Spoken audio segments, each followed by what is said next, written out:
গত বৃহস্পতিবারে সম্ভবত আহ ছাত্রলীগের পক্ষ থেকে যে মিছিল, হাজার হাজার নেতাকর্মীর মিছিল নোয়াখালীতে, এর বাইরে আরো 8টি জেলাতে সম্ভবত এই ধরনের মিছিল হয়েছে, তবে নোয়াখালীটি অনেক বড় ছিল এবং পুলিশ সরে যেতে বাধ্য হয়েছে। আহ নির্বিঘ্নে তারা মিছিল করেছে। আহ এটি কি ধরনের বার্তা দিচ্ছে? নিষিদ্ধ ঘোষিত সংগঠন ছাত্রলীগ অথবা আওয়ামী লীগ রাজনৈতিক কার্যক্রম নিষিদ্ধ, সেই জায়গায় বেশ বড় বড় মিছিল বের হচ্ছে, এটি কিসের সিগন্যাল? আমরা তো বেশ কিছুদিন ধরে দেখছি পত্রপত্রিকায় যে আওয়ামী লীগ পুনরায় সংগঠিত হওয়ার চেষ্টা করছে এবং জেলা জেলায় তারা তাদের নেতৃত্ব, যারা দেশে আছেন, যারা বিদেশে আছেন তারা না, যারা দেশে আছেন তারা তাদের কর্মীদেরকে নিয়ে, সমর্থকদের নিয়ে কিছুটা মানে নিজেদের উপস্থিতি জানানোর চেষ্টা করছেন। তো নোয়াখালী মিছিলটা নিঃসন্দেহে সবচেয়ে বড় মিছিল, আমরা যত মিছিল দেখেছি এ পর্যন্ত। সাধারণত দেখা যায় যে 20-25 জন লোক ঝটিকা মিছিল করছে আর কি। 5-10 মিনিট মিছিল করার পর পুলিশের ধাওয়া খেয়ে হয়তো পালিয়ে যাচ্ছে বা কেউ কেউ গ্রেফতার হচ্ছে। তো এইটা এত বড় মিছিল ছিল যে পুলিশ এখানে হস্তক্ষেপ করেনি, কারণ পুলিশ জানে যে হস্তক্ষেপ করলে একটা সংঘর্ষ বাঁধবে এবং এই সংঘর্ষের পরিণাম কি হতে পারে সেটা হয়তো তারা চিন্তা করে হস্তক্ষেপ করেনি।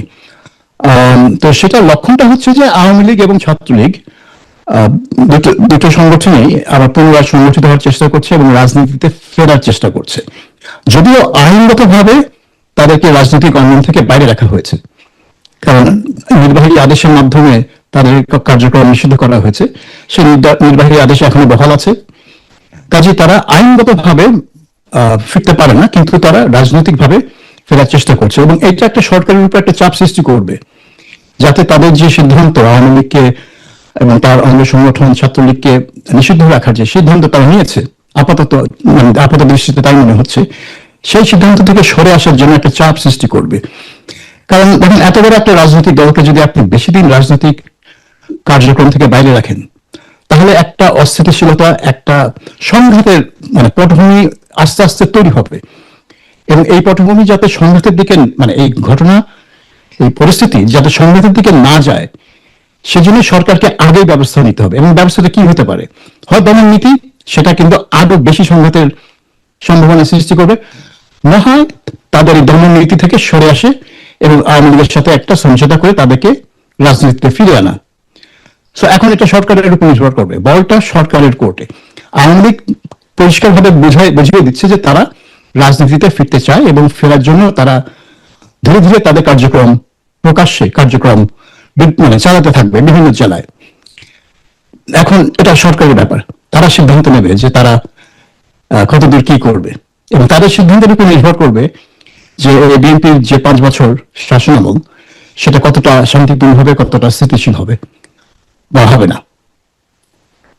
এবং অনেকে তো বলছেন যে যেহেতু এটি আইনে পরিণত করা হয়েছে, নির্বাহী আদেশের মাধ্যমে আওয়ামী লীগের রাজনৈতিক কার্যক্রম নিষিদ্ধ করা হয়েছিল, সেটি আইনে রূপ দেওয়া হয়েছে এবং অনেকে বলার চেষ্টা করছেন যে এটি হয়তো আওয়ামী লীগের জন্য সুযোগ, যে কেউ একজন আওয়ামী লীগের হয়ে উচ্চ আদালতে যাবে, চ্যালেঞ্জ করবে, উচ্চ আদালত হয়তো এই আইনটিকে অবৈধ ঘোষণা করতে পারে, আওয়ামী লীগ বৈধ হয়ে ফিরে আসার সুযোগ পাবে। সেদিক থেকে আপনি যেমন বলছেন যে এটি সরকারের কোর্টে বল, ওই হিসেবে অনেকে বলছেন এখন আদালতের কোর্টে বলটি ছেড়ে দিয়েছেন আমাদের প্রধানমন্ত্রী তারেক রহমান। এরকম কি ভাবার কোন যৌক্তিকতা আছে কিনা? এখন বাংলাদেশে অনেক সময় এটা হয় যে রাজনীতিকরা তাদের যে রাজনৈতিক সিদ্ধান্ত, সেটা তারা মানে কোর্টের মাধ্যমে হাসিল করে আর কি। যেমন বলতে পারেন যে কোর্টের ঘাড়ে বন্দুক রেখে ট্রাই করে। যেমন ধরুন, তত্ত্বাবধায়ক সরকার বাতিলের যে সিদ্ধান্ত শেখ হাসিনা নিয়েছিলেন, সেটা তিনি বললেন যে কোর্ট এটাকে অবৈধ ঘোষণা করেছে। তিনি কোর্টের মাধ্যমে এই কাজটা করলেন, কারণ কোর্ট হয়ে গেল, আদালতের রায় হয়ে গেল একটা অজুহাত। যদিও আমরা জানি যে এই তত্ত্বাবধায়ক সরকার ব্যবস্থাটা হচ্ছে একটা রাজনৈতিক ব্যবস্থা, এটা রাজনৈতিক সিদ্ধান্ত, এটা আদালতের সিদ্ধান্ত না, এটা রাজনীতিকরা নিবে সিদ্ধান্ত। তো এখন এটা হতে পারে যে এখন আবার আদালতের কাছে যেতে হবে কেন? নির্বাহী আদেশটা সরকার করেছে, আদালত করেনি। আইনটা সরকার করেছে, আইন যে অর্ডিন্যান্সটা ইউনিট সরকারের যে অধ্যাদেশ, সেটা ইউনিট সরকার করেছে, সেই অধ্যাদেশটাকে অ্যাপ্রুভ করেছে সংসদ। পুরো প্রক্রিয়াটাই রাজনৈতিক, এখানে কোনো মানে আদালতের কোনো ভূমিকাই নেই। কাজে আওয়ামী লীগকে জিনিসটাকে রাজনৈতিক ভাবেই চ্যালেঞ্জ করতে হবে, কোর্টে গেলে হবে না। কারণ কোর্ট হয়তো বলতে পারে যে যে হ্যাঁ এরকম আইন করাই যেতে পারে, বাংলাদেশ সংবিধানে এই এই ধারায় এই ধরনের আইন করাই যেতে পারে, তখন আওয়ামী লীগের কি অবস্থা হবে? এটাও কিন্তু বিপজ্জনক, রিট খারিজ করে দেয়, তখন তো আরো ভয়ঙ্কর ভয়ঙ্কর আরো বিপদ। আরো ভয়ঙ্কর হয়ে যাবে। সেই জন্য আওয়ামী লীগকে আসলে, কারণ পুরো জিনিসটাই হচ্ছে একটা রাজনৈতিক প্রক্রিয়া, এখানে আদালতের কোনো ভূমিকাই ছিল না। কাজে আওয়ামী লীগের পক্ষে মানে জন্য আদালতে যাওয়া হবে একটু আমার কাছে রিস্কি, এবং এটা হবে একটু হঠকারী সিদ্ধান্ত। এটা রাজনীতির ব্যাপার, এটা আপনাকে রাজনৈতিক ভাবেই সব মানে ফেসলা করতে হবে, হয় আন্দোলন করে নয় আলোচনা করে, অথবা আন্দোলন আলোচনা দুটো একসাথেই হতে পারে। এটা এখন বিএনপি সরকার কতটুকু কোন জিনিসটা আমলে নেবে সেটাই হলো প্রশ্ন।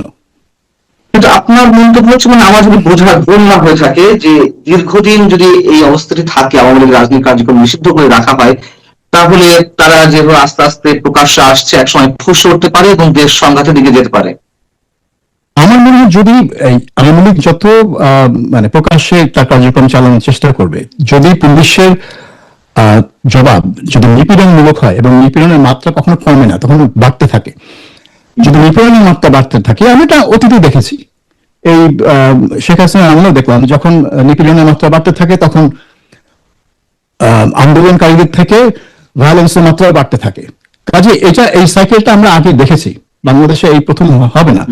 কাজেই বিএনপি সরকার বলতে পারে না যে আমরা জানতাম না, তা অবশ্যই তারা জানে যে কি করলে কি হয় বাংলাদেশের রাজনৈতিক প্রেক্ষাপটে। এবং তারা যদি মনে করে যে আওয়ামী লীগের জনসমর্থন নেই, আওয়ামী লীগ দুর্বল, সেজন্য আমি তাকে একেবারে পিটায় মাটির সাথে মিশে দিব, তাহলে তারা খুব একটা ভুল করবে, কারণ তারা মাটির সাথে মিশে ছিল, এখন মাটি থেকে তারা উঠছে আস্তে আস্তে। এখন যদি তারা মনে করে যে আবার তাদেরকে পিটিয়ে মাটির সাথে মিশিয়ে দেবে, তাহলে আমার মনে হয় যে সেই পরিস্থিতি আর নেই। 2024 সালে যে পরিস্থিতি ছিল সেই পরিস্থিতি আর নেই, এবং সেই ধরনের পরিস্থিতি আপনি মানে হুট করে চাইলেই সৃষ্টি করতে পারবেন না। কাজে আওয়ামী লীগকে আপনি দমন করার একটা নীতি হাতে নিতে পারেন, কিন্তু সেটার পরিণাম দীর্ঘমেয়াদে বলবো না, আমি বলবো মধ্যমেয়াদেই এটা মানে সুখকর হবে না, কারোর জন্য সুখকর হবে না। মির্জা ফখরুল ইসলামের আরেকটি মন্তব্য আপনার সামনে তুলে ধরতে চাই, এই আলোচনার সাথে রিলেভেন্ট। সেটা হচ্ছে, তিনি বলেছেন যে আমরা সমস্ত গণতান্ত্রিক রাজনৈতিক দলকে তাদের কর্মকাণ্ড করতে দিতে চাই, জনগণের সামনে তাদের যেতে দিতে চাই, নির্বিঘ্নে তারা তাদের যাতে বক্তব্য দিতে পারে সেটা চাই, এর মধ্যে জনগণ ঠিক করবেন তারা কাকে চান। বিগত স্বৈরাচারী সরকারের পতন এটা প্রমাণ করেছে, ধমকিয়ে বা পিটিয়ে ক্ষমতায় টিকে থাকা যায় না, ক্ষমতায় টিকে থাকতে হলে ভালো কাজের মধ্য দিয়ে জনগণের আস্থা অর্জন করতে হবে। এই কথার মধ্যে দিয়ে কোনো ধরনের গ্রিন সিগন্যাল কি পেতে পারি আমরা আওয়ামী লীগের ক্ষেত্রে, নাকি এটিও বলার জন্য রাজনৈতিক একটি বক্তব্য? এই কথাটা শুনে মনে হয় যে তিনি এটা আওয়ামী লীগকে উল্লেখ করে বলছেন বা লক্ষ্য করে বলছেন, কারণ বাংলাদেশে রাজনীতি করতে পারছে না, এটা তো আর জামাত ইসলামী বা এনসিপি বা গণসংহতি আন্দোলন বা অন্যান্য যা ছোটখাটো দল আছে তাদের লক্ষ্য করে তো বলছেন না, তারা তো রাজনীতি করছেই, কেউ কেউ মানে সংসদে আছেন, কেউ কেউ সরকারেও আছেন। কাজে আওয়ামী লীগ হচ্ছে এবং তার সংগঠন ছাত্র সংগঠন, এরা হচ্ছেন একমাত্র সংগঠন যাদের কার্যক্রম নিষিদ্ধ। কাজেই তিনি যদি বলেন যে সবাই অংশগ্রহণ করতে পারুক সেটাই তিনি চান, তাহলে তিনি তাদের কথাই বলছেন, এবং তিনি ওই কথাই বলছেন যে সংঘাতে তিনি চান না। তার মানে তারাও আশঙ্কা করছেন যে আওয়ামী লীগকে মানে একটা বড় দল, কেমন ধরে নিলাম যে আওয়ামী লীগের নামটা বাদ দেই, তিনি কোন কারণ নাম বলেননি, আমরা ধরে নিচ্ছি যে একটা দল বা সংগঠনকে যদি এই রাজনৈতিক প্রক্রিয়ার বাইরে রাখা হয় তাহলে সংহতার একটা আশঙ্কা থাকে। তাই তারা নিজেরাই স্বীকার করছেন সেটা, তারা নিজেরাই সেটা জানেন, তারা তো অভিজ্ঞ রাজনীতিক, তারা তো দেখেছেন, তারা নিজেরাও করেছেন ঘটনা। হ্যাঁ, সংঘাত কি করে করতে হয় সেটাও তারা জানেন, সংঘাতের পরিণাম কি হয় সেটাও তারা জানেন, সবই তারা জানেন।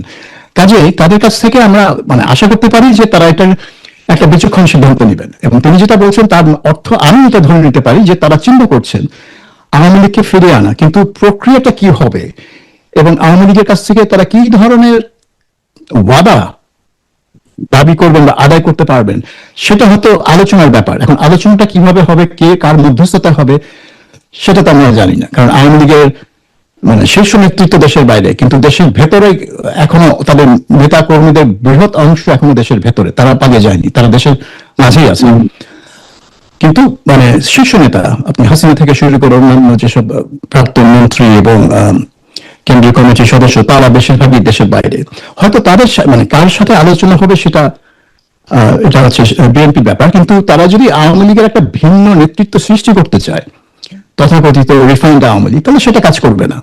কারণ আওয়ামী লীগের গ্রাসরুটস তৃণমূল পর্যায়ে নেতা কর্মীরা কিন্তু এই মুহূর্তে হাসিনা নেতৃত্ব ছাড়া কারো নেতৃত্ব মানবে না, যদি না হাসিনা নিজেই নতুন নেতাকে মানে নিয়োগ করেন বা তার আশীর্বাদে নতুন নেতা নিয়োগ প্রাপ্ত হয়। এছাড়া কিন্তু এইসব রিফাইন্ড আওয়ামী লীগ আওয়ামী লীগ এভাবে কাজ করবে না। কাজে হ্যাঁ, মির্জা ফখরুল ইসলাম আলমগীরের কথায় মানে একটা ইতিবাচক দিক হচ্ছে এটা যে তারা উপলব্ধি করছেন যে সব মানে বড় বড় দলকে বাইরে রেখে রাজনৈতিক প্রক্রিয়া চালানো ঝুঁকিপূর্ণ, এখানে সংঘাত অস্থিতিশীলতার সম্ভাবনা আছে। তো হয়তো তারা একটা একটা একটা সমঝোতা আলোচনার দিকে আগাচ্ছেন, এটা হতে পারে সেই ইঙ্গিত।